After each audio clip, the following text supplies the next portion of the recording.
Hai guys, bernama Bay of Naudibau Ship Graveyard atau makam kapal Teluk Naudibau. Alasan keberadaan kuburan kapal tersebut tak lepas dari kacaunya kondisi negara ini. Pemilik militer paling miskin di dunia, Mauritania, memang merupakan negara miskin dan korupsi semakin mengacaukan negara tersebut.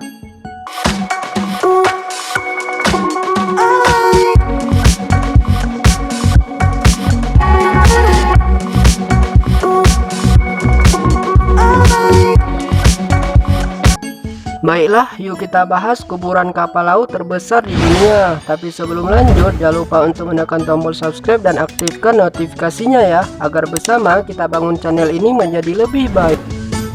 Bay of Naudibau Ship Graveyard sendiri merupakan produk korupsi selama beberapa dekade. Teluk Naudibau Mauritania terlihat dengan bangkai kapal berkarat di segala arah, di mana kapal-kapal ini lebih murah untuk ditinggalkan secara ilegal di pelabuhan daripada dibongkar dengan benar. Kota Naudibau adalah pemukiman terbesar kedua di Mauritania, tetapi karena kesempatan kerja yang terbatas, kota ini juga menjadi miskin. Dikatakan kesulitan ekonomi tersebut menyebabkan korupsi yang meluas di pemerintah daerah.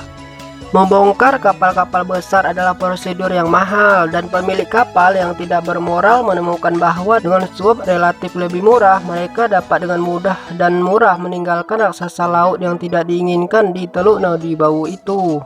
Kapal pukat ikan, kapal kargo, dan kapal penjelajah angkatan laut hanyalah beberapa dari berbagai jenis kapal di antara lebih dari 300 kapal berkarat yang telah menumpuk selama bertahun-tahun seperti karang.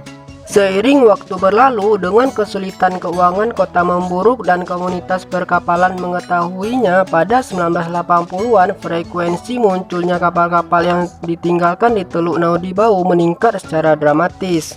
Sementara bangkai kapal yang paling terkenal atau paling banyak difoto di garis pantai Naudibau adalah United Malika, sebuah kapal river setinggi hampir 400 kaki. Kapal besar tersebut ditinggalkan di dekat dasar semenanjung oleh Cape Blanc. Kini, meskipun ada banyak proposal untuk membantu Mauritania membersihkan kapal, tidak ada yang terrealisasi sepenuhnya.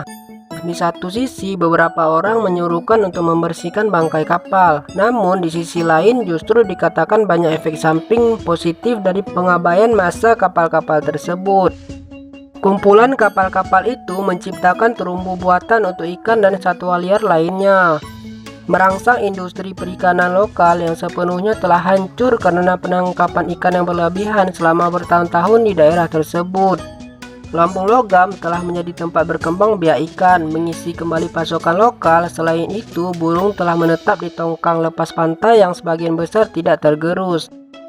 Dan dalam beberapa kasus, ekosistem lengkap telah mengambil alih banyak kapal. Kuburan kapal adalah sumber pendapatan besar bagi banyak penduduk Naudibau juga, yang memandang kapal sebagai sumber pendapatan. Perusahaan lokal membayar untuk menyelamatkan apapun yang berharga dari kapal.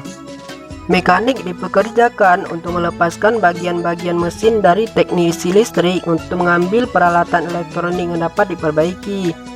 Tukang pipa dipekerjakan untuk memulihkan pipa logam berharga. Penjaga keamanan dibayar untuk menjaga kapal penyelamat dari pencurian atau vandalisme. Nah, itulah tadi kuburan kapal laut terbesar yang dibiarkan tanpa dihancurkan. Menurut kalian gimana? Ada saran lain? Komen di bawah ya. Terima kasih udah menonton dan sampai jumpa.